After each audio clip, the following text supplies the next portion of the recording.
Hey guys, it's Khadija from Fertile Minds Jazz Academy, and today I'm going to give you your first music lesson. Okay, so here we are at the piano, and the first lesson I am going to show you is this scale. What is this scale? This scale is the matriarch and the patriarch of all scales. There is no other scale that doesn't include notes from this scale, and this is the chromatic scale. Starting on C,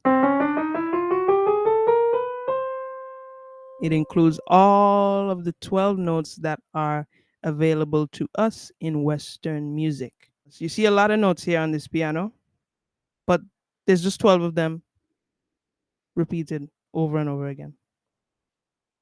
So now that we've covered that, remember that the chromatic scale is our world, and every other scale that you can think of has notes of these scales. There is no way that a scale can have notes that are not in the chromatic scale.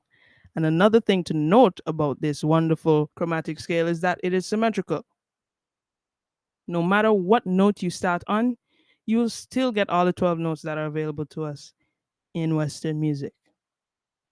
Now, after this, we're going to the second scale that is very popular, and it's usually the first scale that you are taught, which is the major scale. If we start on C and play all white notes, this is how we're taught. This is the C major scale. How is it constructed? Might be what you're asking. It is constructed using a series of whole steps and half steps. These are called intervals. Intervals are simply the distance between two notes in music. And intervals are measured in whole steps and half steps. Some would say whole tones and half tones or semitones. Semitone is the smallest interval.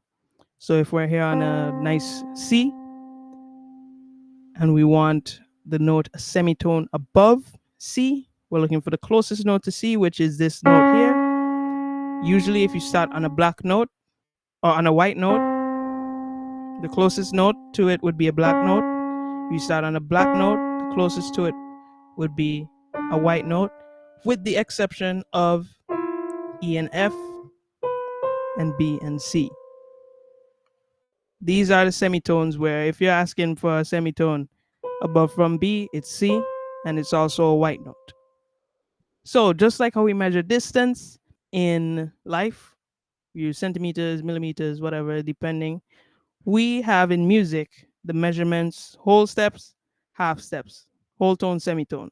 So all of these scales that come from this chromatic scale, they use some sort of pattern, which I like to call a formula of whole steps and half steps.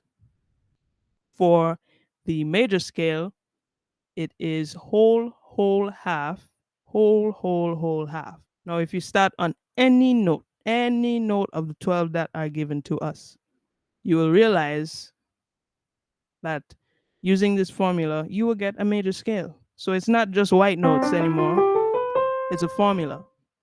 And this formula can allow you to play this.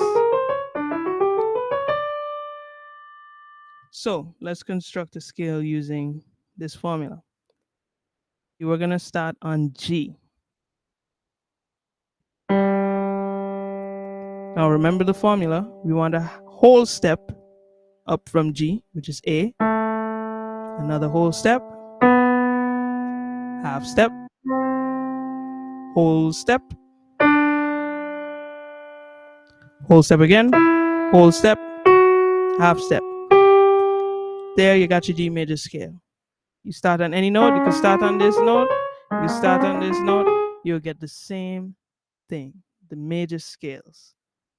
Okay, let's check out some major scale harmony and see what that's about. So major scale harmony. We're going back to C for this one. C, the people's key, the easiest key. All white notes, right? If we start on the first note of the scale, skip one note, go to a next, skip one, go to a next, we have a C major triad. If we take the same pattern going up the scale, we get different types of chords until we're back at C. The C major triad. How do we know which triad is major and which triad is minor? First, they do sound different. So here's a C major and there's a C minor. Major chords usually sound happy, positive. Minor chords sound a bit darker. But another way to be able to tell the difference between a major and a minor chord are the intervals. Remember we talked about intervals earlier. Now, for a major chord or a major triad, 3 notes triad, the distance between the first and the second note of the chord is always a major third, and the distance between or the interval between the second and the third note is always a minor third. How do we know this is a major third? C major scale. 1, 2, 3. This is a major third. If it was a minor third, the E would be flat. Same with the E and the G. Play E major scale. This note would be a major third up from E, but that's not the note here in this chord. It's flattened, so it's a minor third. There you get your triad. In minor triads, it's basically the opposite. So there's a minor third between the first and the second note of the triad, and then a major third between the second and the third. In the major triad, it was different. It was the other way around. So that's how we get them. But then we have this chord here that's a bit different. There's minor thirds between every note in this chord, and that is a diminished triad. So what do we do with these chords? Now, all the songs that you know and love, they use chords. And these chords come from different keys. And one of the most popular keys, as I have said before, for learning music, and most songs are written in this key, most pop songs, the major key. So all of these chords that we just played here are in hundreds of thousands of songs.